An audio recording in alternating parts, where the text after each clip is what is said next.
নমস্কার, আমি সমিতা শাস্ত্রী। আজকে আবার এলাম আপনাদের কাছে নতুন কোনো তথ্য নিয়ে, যেটা আপনাদের দৈনন্দিন জীবনে অনেক কাজে লাগবে।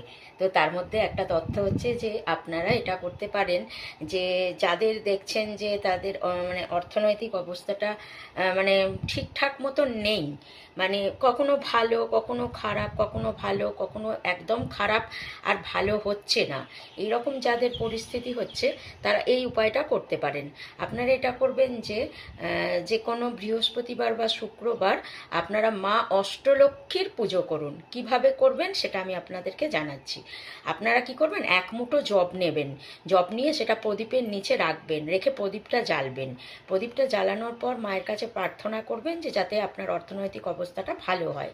এটা বললেন, বলার পর আপনারা অষ্টলক্ষ্মীর যে মন্ত্র আছে, ওম শ্রী শ্রী ধনলক্ষ্মী আয় নম, ওম শ্রী শ্রী ধনলক্ষ্মী আয় নম, এই মন্ত্রটা আপনারা 108 বার পাঠ করবেন।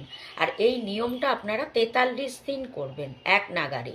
তা এইটা যদি করতে পারেন তাহলে আশা করছি আপনাদের অর্থনৈতিক অবস্থাটা একদম লাখপতি কোটিপতি না হন, আস্তে আস্তে উন্নতির দিকে যাবে, ভালোর দিকে যাবে, মানে অভাব অনটনটা আর থাকবে না।